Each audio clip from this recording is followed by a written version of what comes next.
Terrific. Thank you very much. Thank you all. And again, my humblest apologies. I'm usually better organized than this. It has been one of those days. I'm happy to call the meeting to order. Do we have minutes? Yes, to validate? Yes, we do. Okay. We've all received them electronically.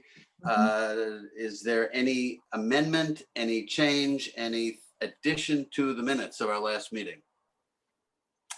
If not, hearing none, the chair will entertain a motion to accept the minutes as presented. So moved. It's Aaron. Do we have a second? Second. Lynn, will you take the roll, please? Yes, Rosemary. Here. John. Yes. Kathy. Yes. Erin. Yes. Clinton. Yes. Emily. Yes. Brian. Yes. Dave. Yes. Scott. Yes. Elaine.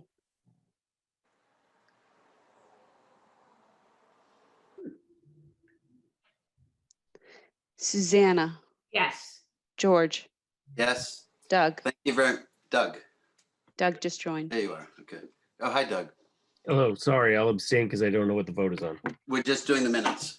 Oh, then I'll still abstain, but I read them and I see Okay. no changes. Okay, that's important. Okay, thank you very much. We have Melinda Collins, the chair of the select board. Mike Dennehy, are you on also? I guess not. Okay, we have two articles. You've received them. Mike was kind enough to send me the drafts that we will be looking at for the special town meeting. It will only be these two articles, so I think we can address them once we've reviewed them and discussed them. But I think we'll be able to address them and to draft what we need to draft in time to get everything out for the statutory mailings and communication to the town for the special town meeting in December. But Melinda Collins has been quarterbacking a very, very complex, I will say, set of articles. Even though there's only two of them, they are important, and they're actually some very positive things that have been going on in the past few weeks, where we have revenue increases which are going to permit the town to put money back into the stabilization and the reserve fund, and potentially, if this meeting and this committee so recommend to the town meeting, to actually put in place some of the requests that the school committee had put in way before, the school department had put in way before COVID ever came in, which we were unable to do. So Melinda, if you want to just bring us all up to date, that'd be great. Sure. Thank you, George. Yeah, the two finance committees have been working hard on this, and George has been able to come to the last couple meetings, and we've really appreciated that. I thought that Glenn and interim superintendent Glenn Pavlicek, assistant superintendent for business, and interim superintendent Jet were going to join us so that they could speak a little more deeply to the needs on the school side. Well, if I can interrupt, I was just in another meeting with Glenn, and I believe he is planning to come. Oh, great. So Okay. that was wrapping up. That he did mention joining us, so he should. Thanks so much, Suzanne. Great. So I'll go over the town things then first. Please, yes. Explain that. So actually, if we could just refer to Article 2 first. There's been a little debate over whether to present this one first or not, but I think everyone is aware that we took $1 million from our stabilization fund, and we also budgeted, as George said, very conservatively for FY21. And we've found that we're fortunate to have additional revenue from Chapter 70 and unrestricted government aid in the amount of about $1 million, and then about $350,000 in additional growth that we hadn't been able to project at the time, but we've now been able to calculate or to receive that calculation from the assessor's office. So we have $365,000. So the feeling was we wanted to restore as much as we could to the stabilization fund. So the recommendation was $750,000. So if you want to flip over to Article 1, the balance we're looking at, right now there are 9 firefighters out on long-term disability. There are 3 firefighters at the academy who are due shortly and should help reduce that reliance on overtime. As we know, overtime is a budget buster, but there have just been a lot of injuries and bad luck injuries on the job. So we have elected to put $100,000, or our recommendation is to put $100,000 into the fire overtime budget. The projected need is larger; it's about double, but we've asked them to manage through that and see what they can do, and also to work on planning around returning to work and seeing what can be done there. So the feeling was that putting right into the fire overtime budget line, $100,000 should be sufficient at this time. But looking at possible needs for schools, possible needs for fire overtime if things don't improve. Also, the library is down about $50,000 because of fines. They're not collecting fines, which everyone appreciates, but it has an impact on revenue. And also the cemetery suffered a great blow with what I think some of us are calling a microburst, but that's not the official term that's being used. So at one point, the estimate was for $100,000. Now, Melinda, you went through the cemetery, did you not? I did. You I saw went the damage. with Lisa, and I have to say, our staff, both the cemetery ground staff and the DPW, have really stepped up and worked hard together in order to do as much of the cleanup as possible that's safe for them to do, and they can do without the help of cranes. And that's the big expense, is the crane work, but they've reduced the number of days greatly. So right now, they're looking at some estimates. We're looking at those this evening at our select board meeting. So I think they're between like $6,000 and $10,000, depending upon what the scope of work is. But they've reduced it by a lot. There's more than that, and we're looking at they're using their cemetery reserve fund to see if that's possible. So we're trying to work that out in a few different ways, but that's the reason for the $250,000 to add, because normally in a regular year we keep about $250,000 in the reserve fund, and if it doesn't all get used, then it flows to free cash. But we just feel that with the uncertainty, we could still be facing 9 C cuts. We don't know. That we just felt that it was more prudent to put that additional $250,000 into the reserve fund and give ourselves $500,000 if it's needed, and if it's not, again, it can. Katie actually mentioned a good idea today. It's possible to appropriate it at town meeting in May if we're close enough.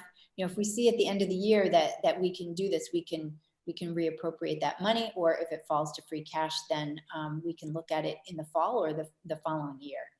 Yep. Okay. Does anybody have any questions for Melinda, the chair of the select board? Yeah, just a quick clarification, Melinda. So you talked about the library and the cemetery, the expenses they've incurred. Would those be paid with that reserve fund?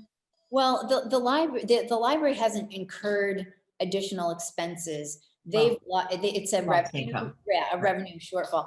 However, they haven't asked for anything yet. But it's just I'm just noting that, just to say, well, we're not sure what the rest of the year will hold. Now, they're not open on Sunday right now, so that's a savings, and their hours are somewhat reduced. That's also a savings. I think by and large, Mike Dennehy and Amy Dexter have done a great job trying to sit down with people and say, how can we help you manage through this? Because budgets aren't quite what people had hoped. So they haven't asked for anything. They just noted that when they came in and gave us their quarterly report. So we're just keeping that sort of in the back of our minds, that there may be needs that we don't see now that we want to plan well for. And by doing the 750,000 in stabilization and 250,000 in reserves, that's still, when we look at bonding, because we'll go out for bonding in February, that still puts us in a favorable position to get good rates. So. Do you want to talk a little bit about the reason why this is happening? Just a little bit of background for people to know where this money is coming from. Right. So, we had higher than expected Chapter 70 money promised by the legislature. They promised to hold it steady with last year, and we had estimated a reduction when we did the FY21 budget, and also we have $350,000 more in new growth than the assessor had estimated when we did the Can I budget. just say, there might not be people on this call that understand what Chapter 70 is. I'm sorry. Thanks for saying that, Erin. I appreciate it. A reminder is always good. Right. So Chapter 70 money has to do with. 1.36 million. I'm So sorry. that we all understand where it's coming from. Right. Because Chapter 70 is specifically for schools. Right. Chapter 70 is specifically for schools, and I should have probably pulled that out so I could tell you exactly how much is. I should have the cherry sheets here, and then. And the reason I ask is, as we write the opinion and the comment for the town meeting to. Oh, you froze. I'm going to wait until George comes back because he might not be able to hear me either.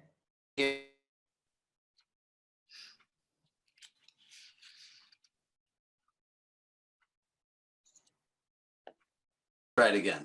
Okay, right. So the chapter said the difference in Chapter 70 is 408,714. And then the unrestricted government, general government aid, that's not just for school, that's really unrestricted and we can use it for any use. So that's 605,970. Sorry, Mike Dennehy's calling me. $970. So that's the difference. That's really a little over $1 million. It's $1,014,684,000. So that's where that comes from. And then the 350,000 is sorry, the 350,000 is from that updated growth number from the assessor's office. So that means that that's new growth in the property tax base that hadn't been estimated because it just wasn't there seen at the time. Right. So we're very lucky. So it's been a combination of growth that we didn't anticipate, which is manna from heaven, and then the state coming through with close to what we thought they were going to give us.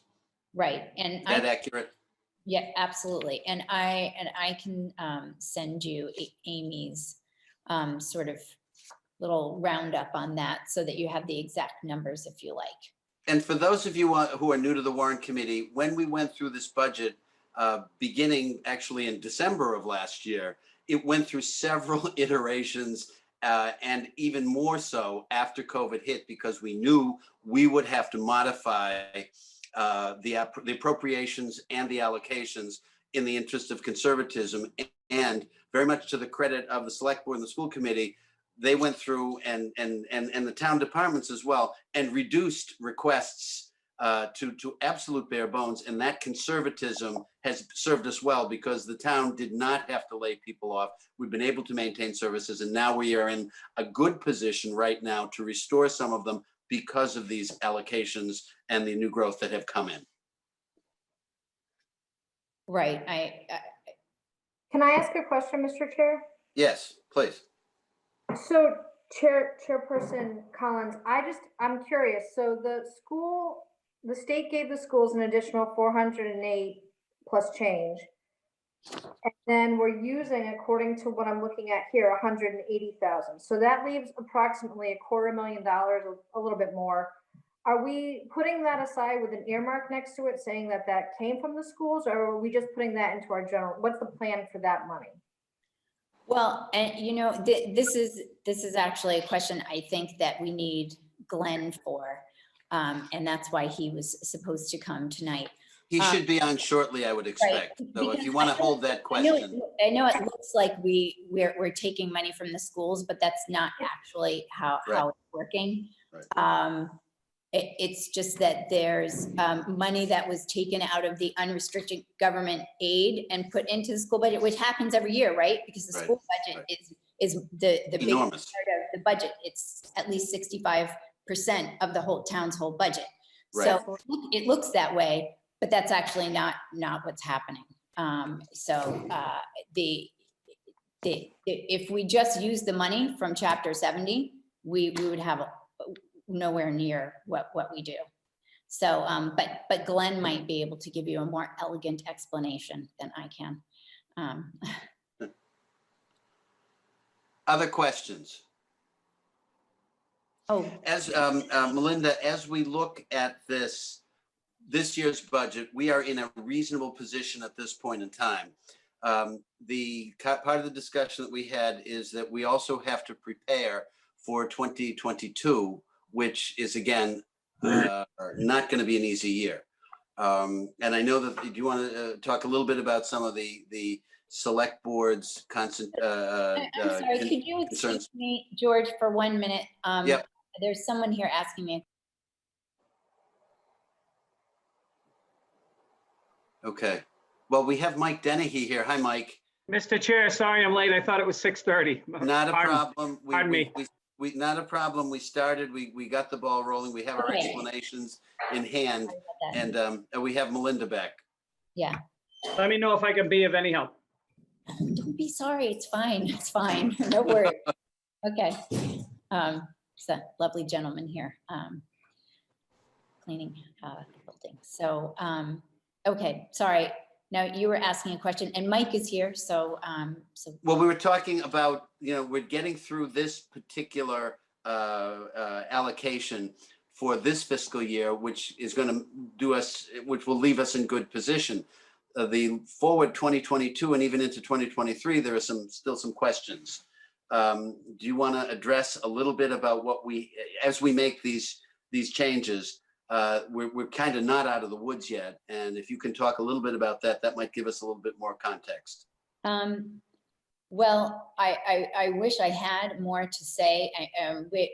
The state legislature continues to say it doesn't look good, but they haven't been able to really, I think, collect enough data points to really work together to come up with a consensus.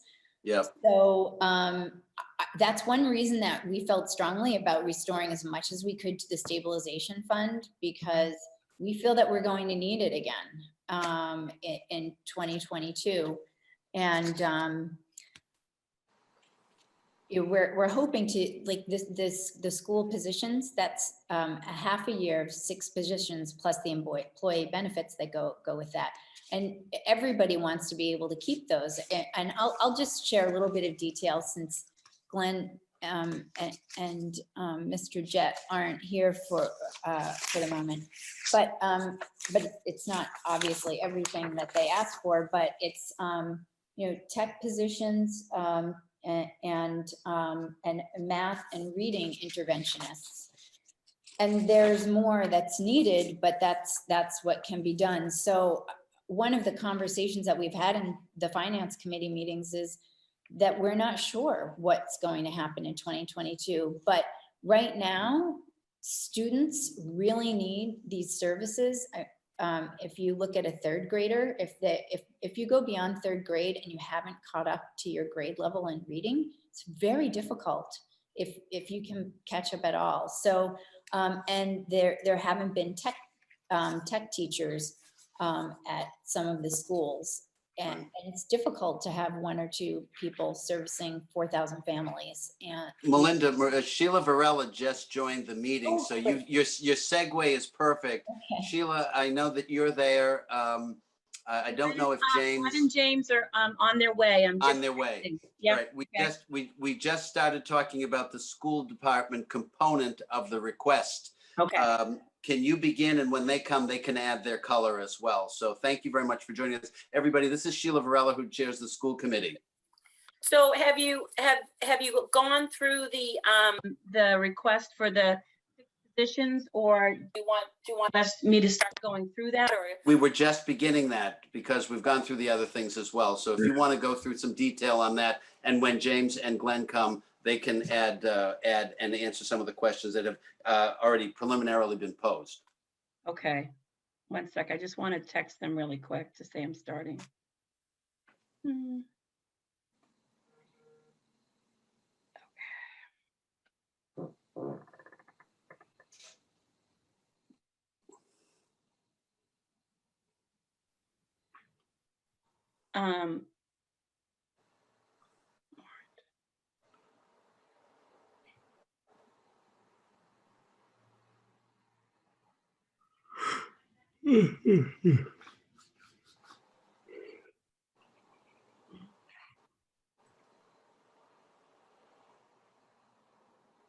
Okay. Okay, so as you can see, hold on, I just have my documents here.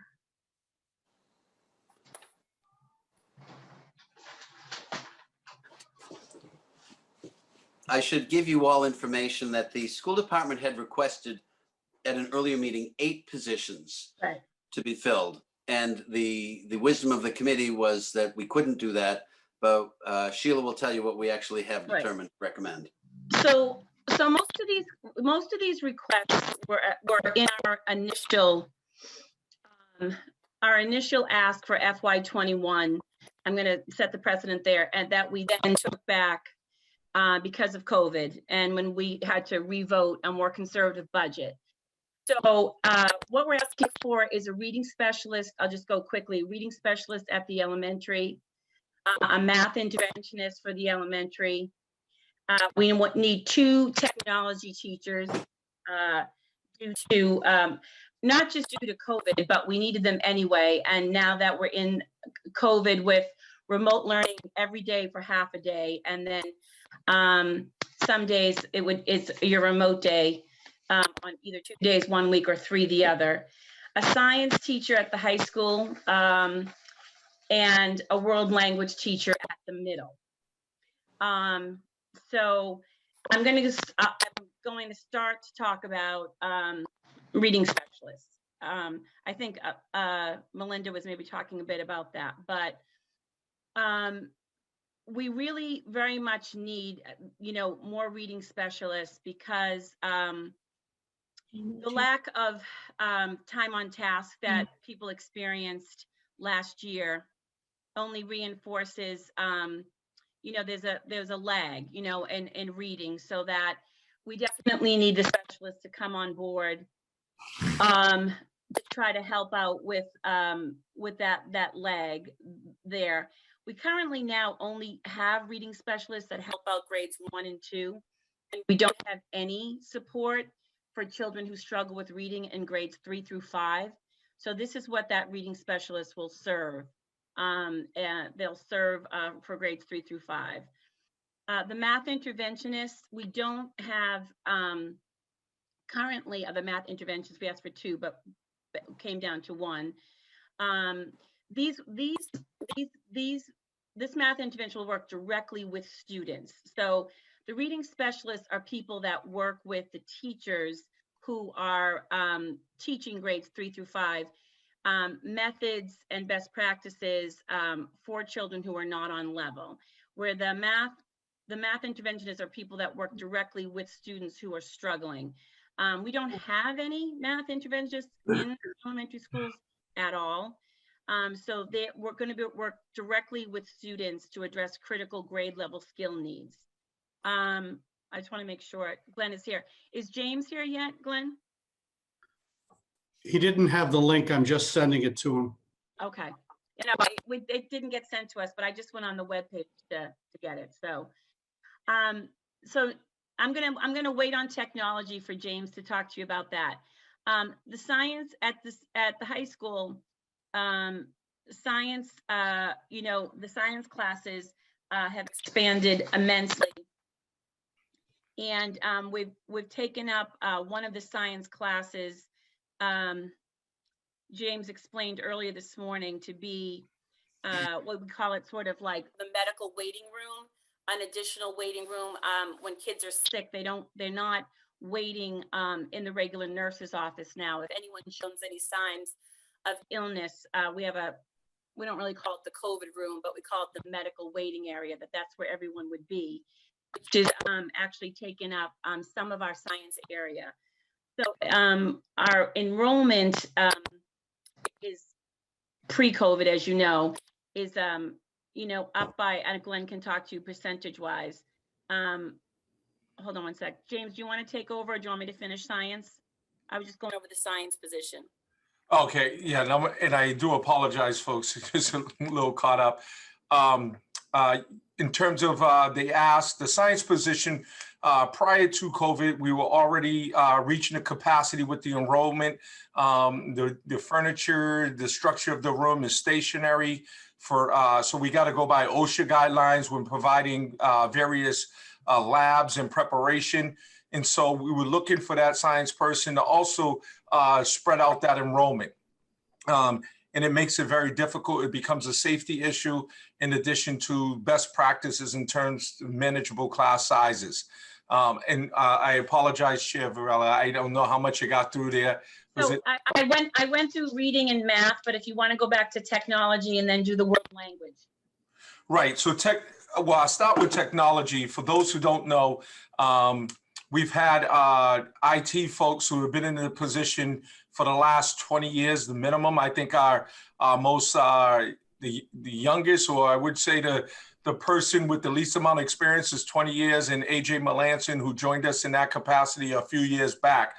So for 20 so years, we've had 3 people working with all of the Milton Public Schools. And as you can imagine, over the last 10 years, up until now, we've increased the number of devices and everything has gone technology. In fact, we're doing this meeting right now utilizing technology support.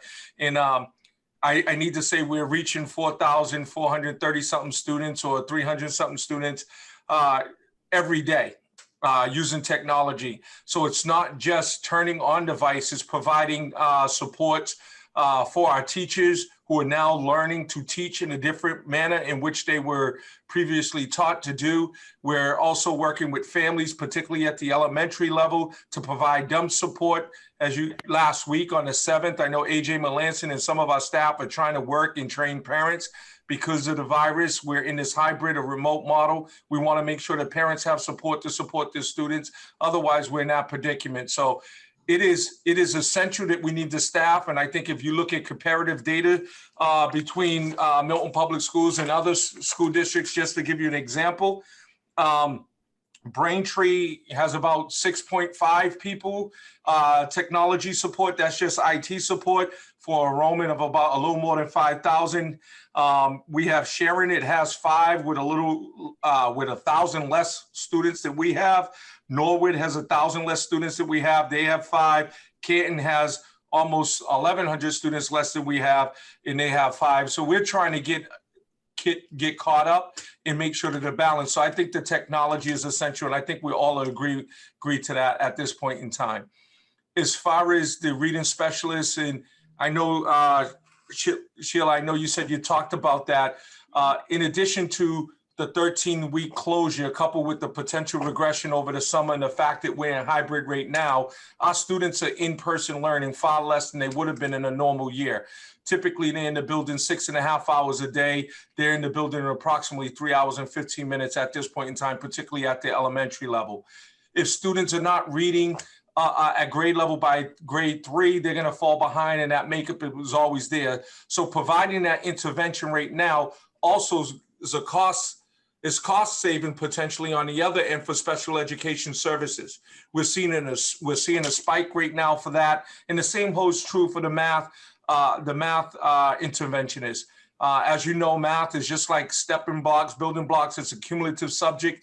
You got to have that foundational work before you start building up and expanding. And any time that we could provide that intervention at an earlier age on any year, especially this year, is going to be very vital. But I also want to I should have prefaced my comments by saying these are positions that we've been lobbying for a while pre-COVID. So I want to make it very, very clear. It's not something that's like a wish list. This is something that I view in my new role as a necessity. And I still think, as gracious as I think some people have been, I still think that even with these positions, we're still going to be somewhat short as we're stretched very thin. We could say whatever we want about what the future holds and the concerns about it. The students are here. They're not going anywhere. So we definitely need the staff, and we definitely need the educators in front of them, the support staff in front of them, to not only to service them, but continue to be a competitive community and put our kids in the best possible position as they matriculate through the grades. We also had on there Spanish, a world language teacher at the middle school.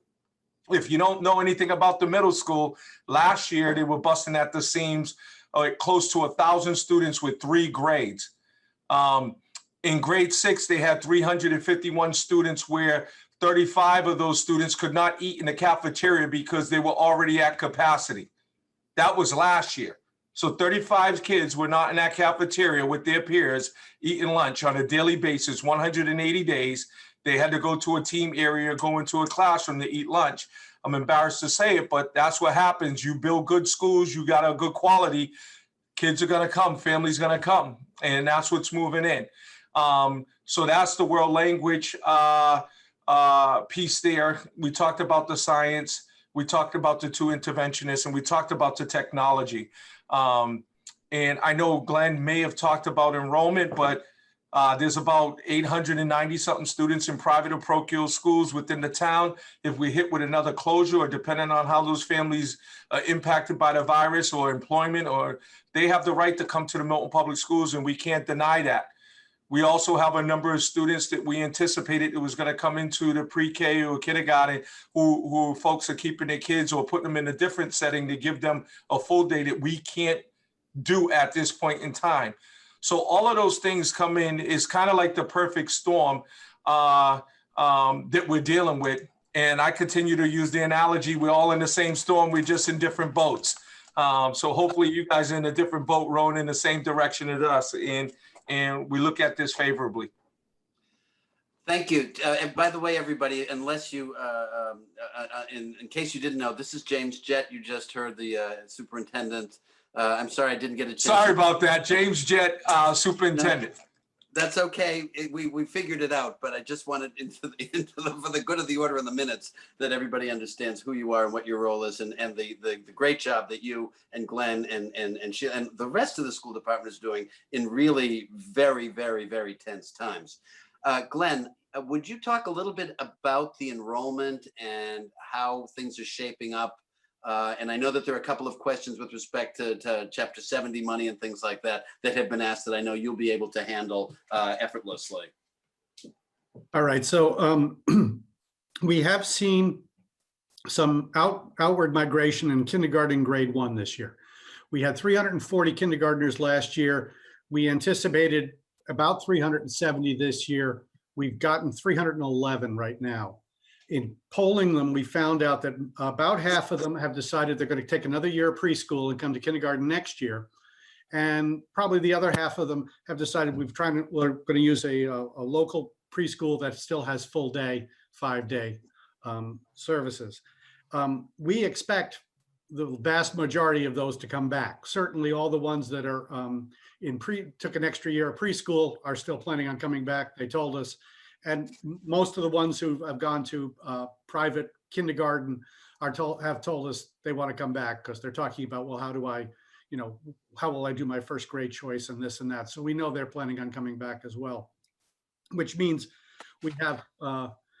we're expecting a real good bump next fall in terms of not only the continuing enrollment that we've been having, but in fact, getting this group back as well.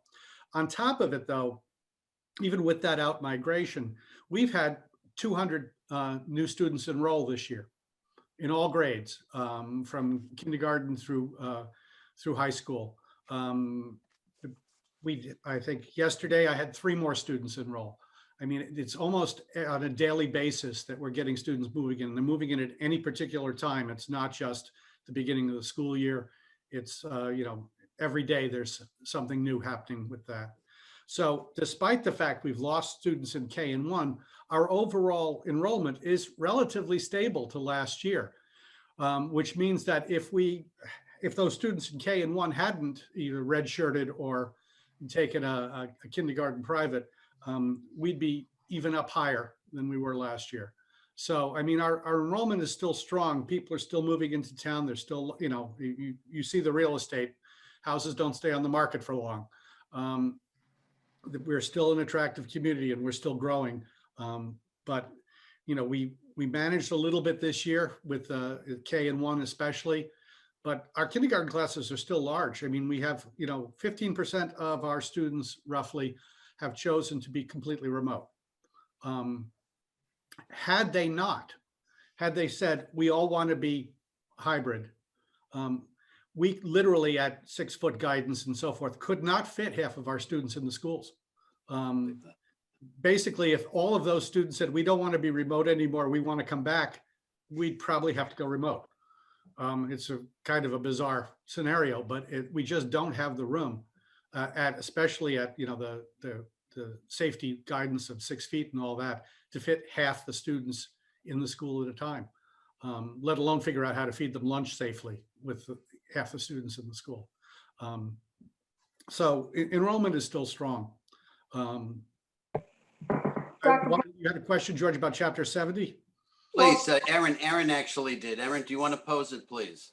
Yeah, I would love to, but Dr. Pavlicek, if I could just ask again, Mr. Jett was speaking very quickly and I didn't get the enrollment number down. I only got 4,000. And so can you tell me what enrollment is? I would say off the top of my head, it's about 4,350 or something like that right now. Thank you. The other number he gave you, the one I know off the top of my head, is that we have 892 students who live in Milton who are in private or parochial schools currently. Right, I wrote that down. Thank you so much for that. And then there's some in Blue Hills, and there's 42 in Blue Hills and 10 at Norfolk County Agricultural School as well.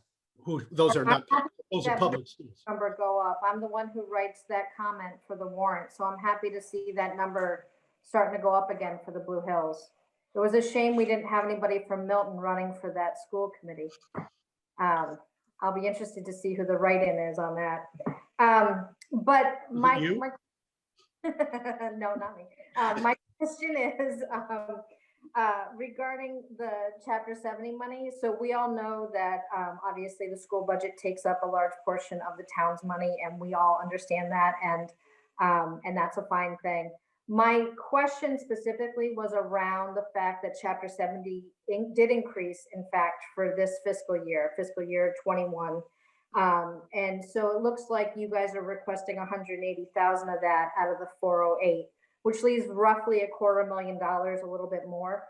So I'm just curious, I understand that we do use more of the general fund for the revenue for the schools, but I'm just curious if that $250,000 will be allocated for the schools, or if that will be something that the schools will get to use maybe in fiscal year 22, so that we can offset our reliance on the general fund. I know the school funding is a big issue, and so I just want to make sure that people understand that we are receiving more money now from the state. Thank goodness.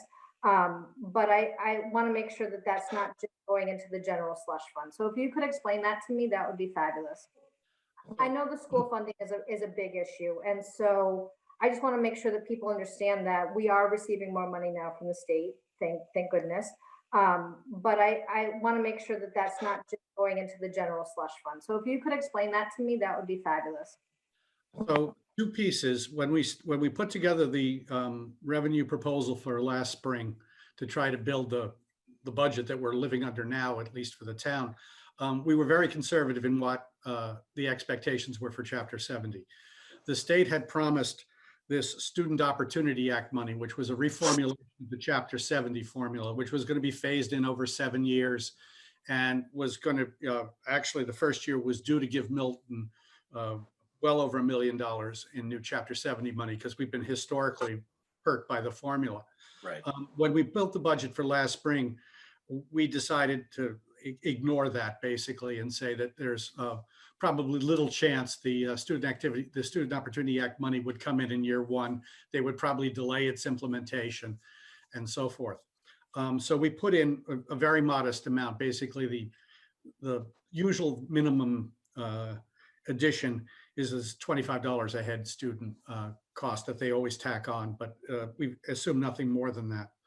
The governor's revised proposal does do a little bit of the Student Opportunity Act money, not much. It really reflects more our increasing enrollment than anything else. And so this extra money that you see being allocated now is really a result of extra enrollment on the old formula. The new formula is being delayed. We don't know what that's going to mean for 22, whether they'll be, they'll delay it again, whether they'll do, it's supposed to be a 7-year implementation. Basically, they owe us the money because they passed a law that says this is the new formula. But the question is, how long is it going to take for them to get it to us? So at some point, Chapter 70 is going to go up unless they rewrite the law and undo their new formula, which is it took them so long to do this. I don't see them doing that. But at some point more Chapter 70 money will be coming. But no, this is really just enrollment driven. And as for where it's going, the proposal you have in front of you has 180,000 going to the schools. There's an associated amount of that, 60,000 or so, that's going into employee benefits to handle the projected insurance costs of adding new employees at the schools. So you can consider that school related.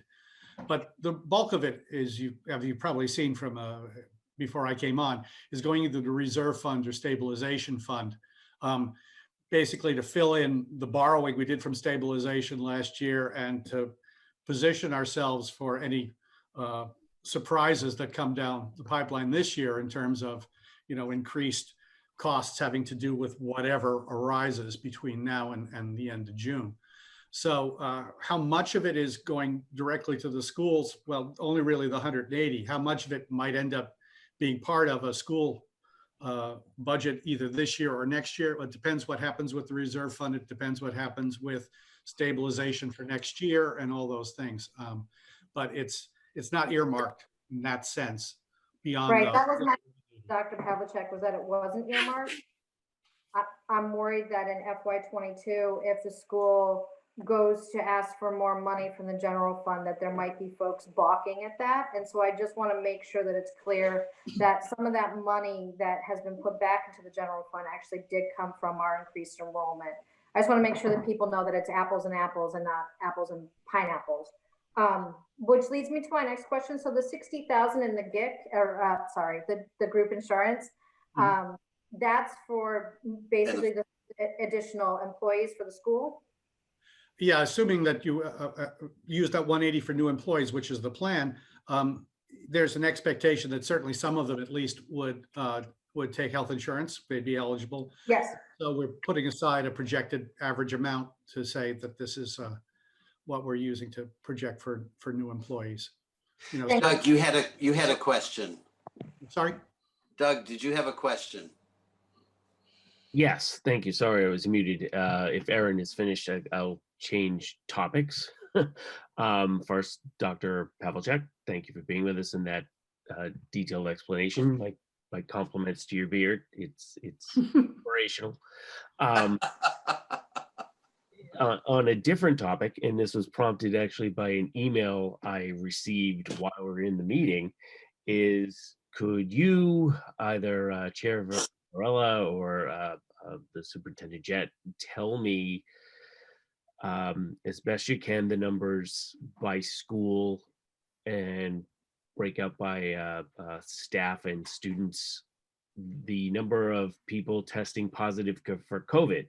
Because we received another email from the high school while we were speaking, and I'm confused. Is this a third person at the high school, a reiteration of previous letters sent out, or what's the deal? So I'd like to know the numbers, because I know we already closed Pierce because of an outbreak. Oh, I would definitely take that on, and that's why I was a little late, and we're working on that.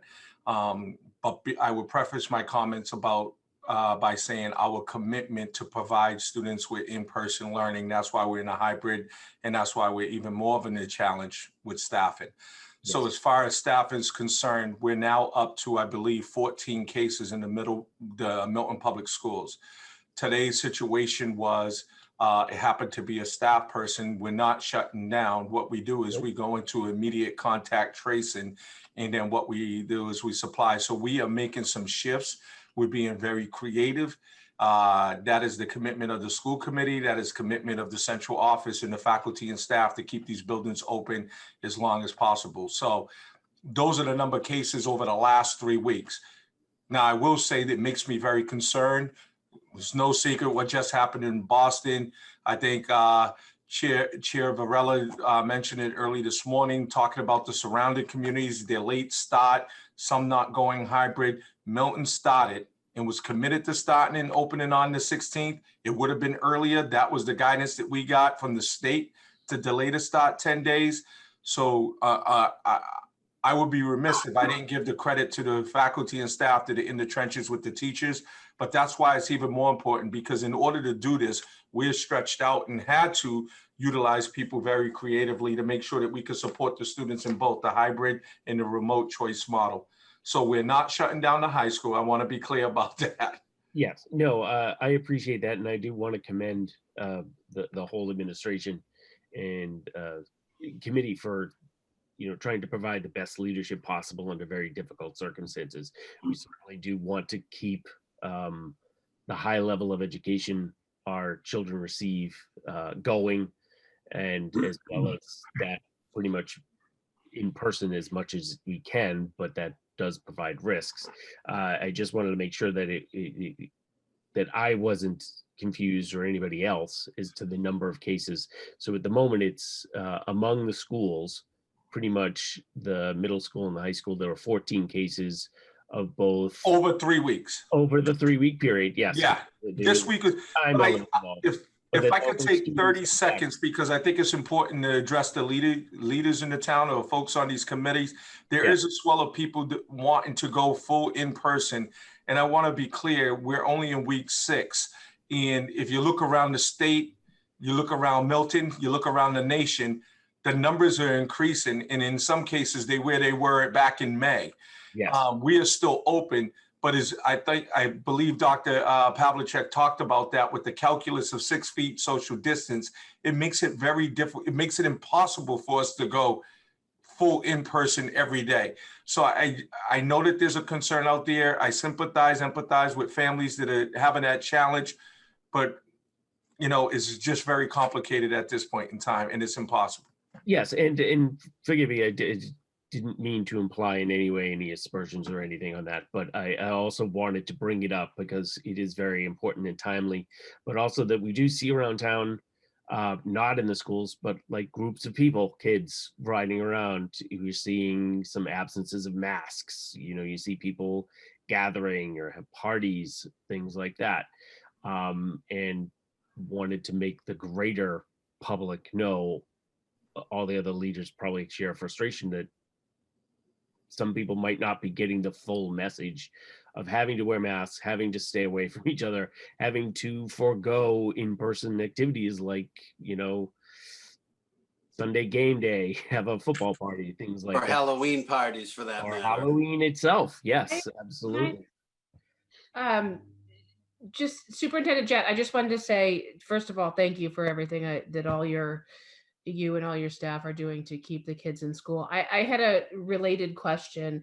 Is there a rubric? Is there a number or a point at which the schools plan to go full in person, or are we simply saying we're going to place it in the same category as the state does in terms of reopening when we have a vaccine or when we have, when we've eliminated COVID entirely? I think people are curious about whether there's, I understand when, right now we may be moving in the opposite direction, and I appreciate all the work your team is doing around that. But is there a plan for the alternative if God help us, if we start moving in the right direction for getting the kids back in school full time? So there is a plan. I think that we all have that plan. It was a 92-page document with the 3 plans. We just need to wait until the virus is kind of going the opposite way and we're seeing less cases. My hope is there's some sort of relief in that in the near future. But when we embark upon flu season and the guidance from the federal government and from the state is encouraging employees and students to stay home when they're sick, and we all know that some of the symptoms of influenza, emulate those of COVID-19. It makes it harder. And so we can't take that risk. So right now we have to wait until those numbers come down. I don't see that happening in the near future. When you just saw over the last 3 days, the numbers have gone up. 800. I don't know what it is today. I haven't looked yet, but those are some of the highest numbers that we've had since last spring.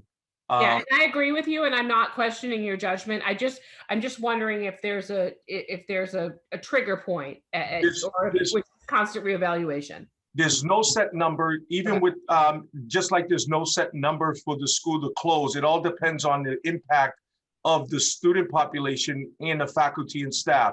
Milton's in the red. We're not talking about closing because we're looking at other different data points, whether it's where the case is at. Are they impacting the staff or the students? The Pierce closed simply because we had a number of faculty and staff that had the virus, but also the close contact where we didn't have the staffing to put in front of them. And as you can imagine, it's very difficult. Many of our building subs in the past were folks who were retired, and they're a little less likely to come in on a short-term notice in a school setting under COVID conditions. Understandably, absolutely. Just real quick, one more question.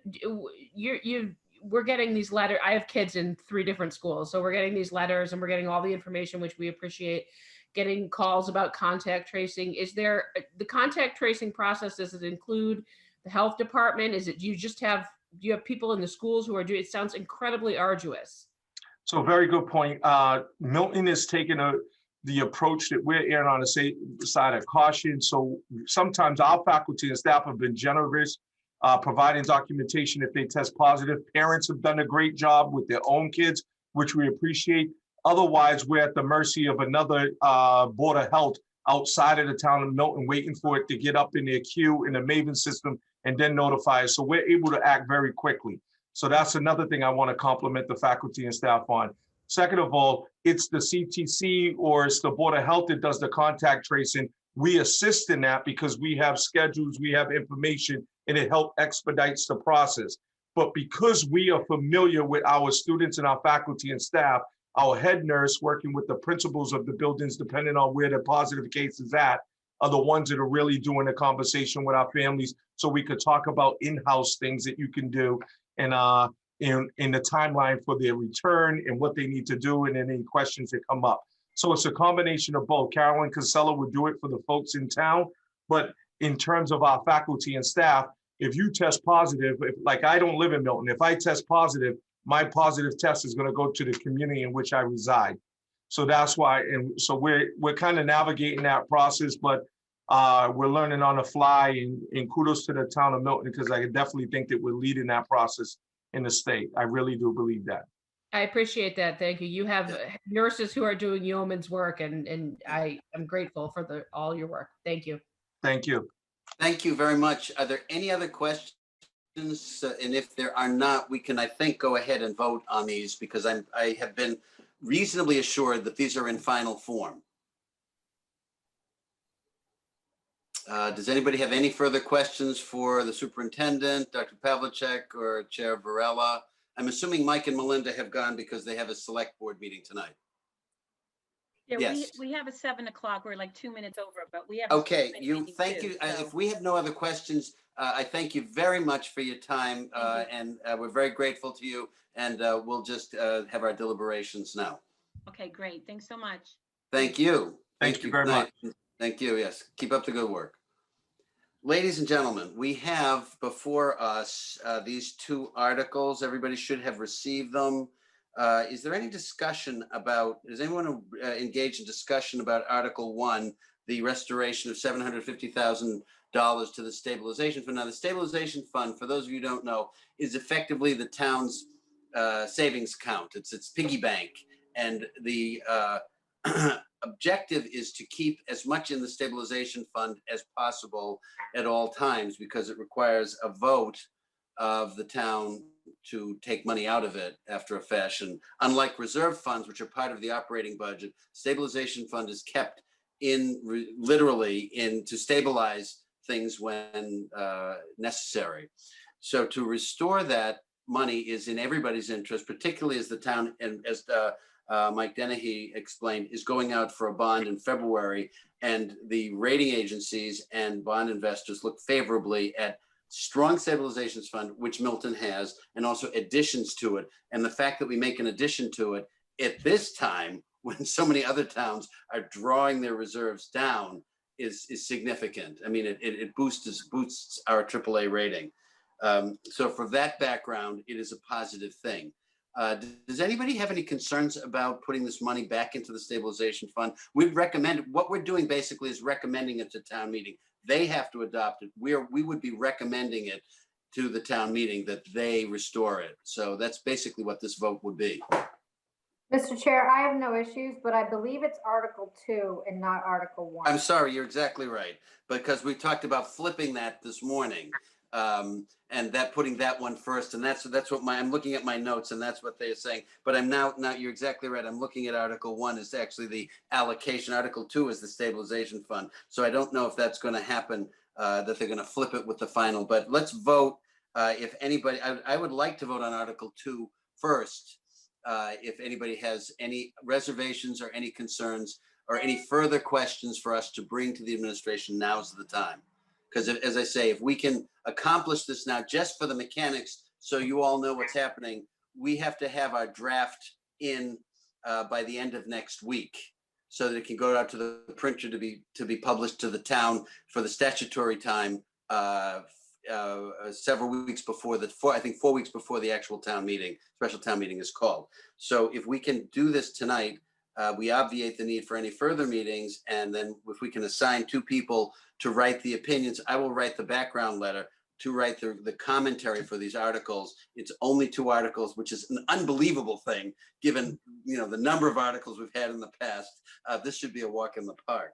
So unless anybody has any objection, the chair will entertain a motion to recommend Article 2 to the town meeting, to the restoration of the allocation of $750,000 to the town stabilization fund. Mr. Chair, I move to recommend Article 2.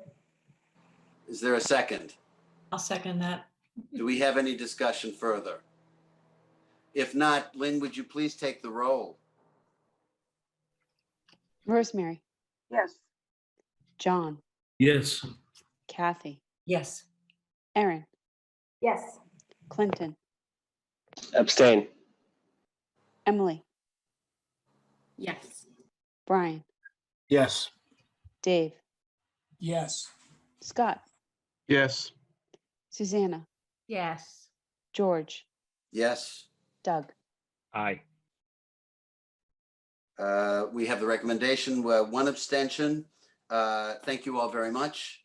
Article 1 details the adjustments to the town accounts, employee benefits, fire overtime, Schools Reserve Fund. We've had the explanation from the chair of the select board and the school committee chair, superintendent and the assistant superintendent about the details and why these are happening. Is there any further discussion, concerns, questions that we should be considering? Mr. Chair, I have a question, and I don't know that you can answer it, but I believe Chair Collins said that 9 firefighters are currently out on long-term disability. Do we Yes. know if any of that is due to COVID? I do not know that. I mean, obviously HIPAA really kind of Sorry. prohibits us from kind of knowing that, but I'm not sure what it is, but it has been an issue. Long-term disability has been an issue. And with the 3 firemen coming out of the fire academy within the next couple months, that solves the overtime problem to some extent. So the question that I asked this morning at the finance committee was, do you think we will be using all of this allocation for overtime, this $100,000 adjustment? And I was told in the best of all possible worlds, no. So it's very likely that some of this money would not be used, but in the interest of conservatism, 100,000 was considered a wise number and doable under this scenario. Watching the federal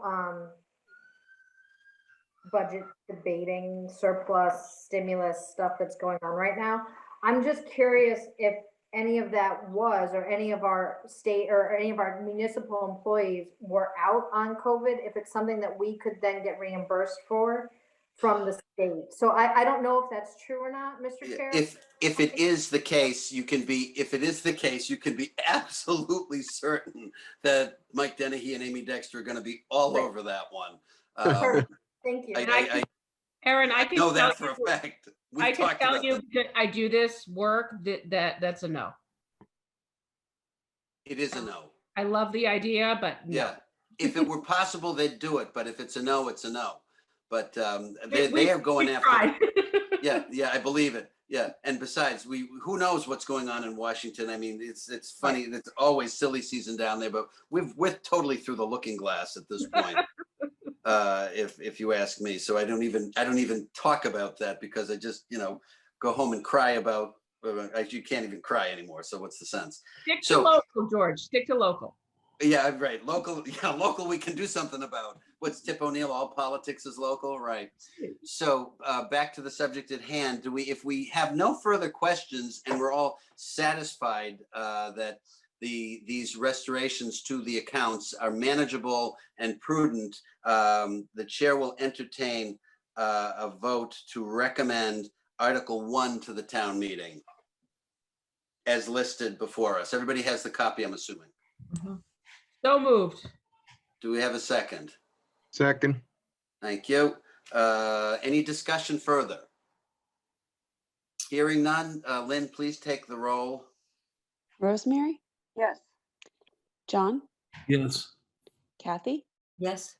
Erin? Yes. Clinton? Abstain. Emily? Yes. Brian? Yes. Dave? Yes. Scott? Yes. Susanna? Yes. George? Yes. Doug? Yes. It passes. Thank you very much. The last item that we have to talk about, the comments for these 2 articles, we need to draft them, and the chair will be I will draft the background letter for the warrant. If I could have 2 volunteers, one for Article 1 and one for Article 2, I would be grateful. And the town administrator and Amy Dexter have always been helpful in providing any backup that we need to substantiate the votes and the opinions in the comments. So if any one of you intrepid souls, you have the rest of this week to draft it and through the weekend. If we could have them, Lynn, what would you say? Is Monday soon enough? Sure, that would be helpful. Thank you. Yeah, Monday, if you can have it done. Monday, Tuesday would be great. Thank you. Monday or Tuesday. Well, let's leave it for Tuesday, close of business, because by then we'll have a chance to look at it, put it together, and put it through the process. So is anybody interested in drafting Article 1 with the detail will be a little more complex than Article 2? So if we have had very, very good positive contributions, and I'm hoping to have the same. George, I'm going out of town on Friday, but I could tackle 2 before I leave. Thank you. That's fine. Kathy, terrific. That's terrific. Thank you very much. So Article 1 is the one at hand. Is anybody willing to take that one? It's not that difficult. It's a little bit time consuming to do it just to get the background in, but it is not an impossibility. We've done tougher ones. We're putting money back, guys. We're telling them things are pretty good. It's a little easier than telling them what they can't have. Who has time to do that one? Ladies and gentlemen. Oh, Mr. Chair, I always, you guys know it too. I was waiting for you, Aaron. I was going Aaron- to volunteer, but I'm going to be away all weekend. Sorry. Yeah, Aaron, if you can do it, I know it will be done well by any one of you, but I know, Aaron, you'll do it very thoughtfully too. Absolutely. Thank Mr. you. Chair, Yes, can I Dave. volunteer- Yes, can I volunteer I think to Aaron help should get a Aaron? pass next time. Hey, Right. hang on 2 seconds. Dave Humphries is trying to say something. Go ahead, Dave. Mr. Chair, I'd ask, can I volunteer to help Aaron? I've never done one of these before, but I Aw. imagine it would. That would be, Aaron, you have an offer of assistance. I think that's a great idea. Mentorship. That's something, we'll take it. If you two want to collaborate, even better. Sure, Dave, I'll That's email you great. offline, okay? Yeah. Thank you. Fabulous. And all right, terrific.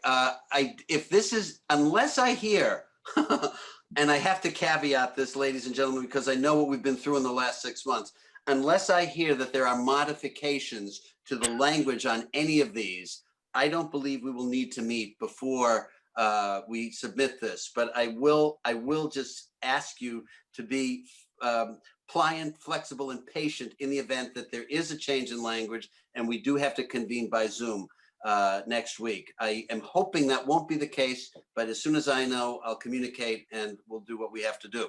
George, should we put an agenda together for Monday night to earmark just in case something does happen? Why That way don't it'll be, why don't we make it for Tuesday, just in case? okay. Okay, because today's Wednesday, it'll give us, let's wait and see if the select board makes any changes at their meeting tonight, we'll know tomorrow. And then if we have to have a meeting, I suggest next Tuesday, but it's tentative and we'll give you as much warning as we can and keep it as brief as possible. Because very honestly, we've already gone through the hard part. Anything that comes through will just be changes in language. And if we can live with that, it will be easy. So stay tuned. And Lynn, you and I will handle the logistics for these other things as well. So if we are done with this, the chair, first off, thank you very much for your time. I know it's a tough time of the day. 6 o'clock is a very hard time, but it was really the best time to get this done. I'm very grateful to you all for your generosity and sharing your time. And the chair will entertain a motion to adjourn. Move to adjourn. We have a second. Second. Lynn, do you want to take the roll and we'll be done? Rosemary, Yes. John, Yes. Kathy, Yes. Aaron, Yes. Clinton, Aye. Emily, Yes. Brian, Yes. Dave, Yes. Scott, Yes. Susanna, Yes. George, Yes, Doug. Yes. that's it. Meeting adjourned. Thank you all very much and good night. Adios.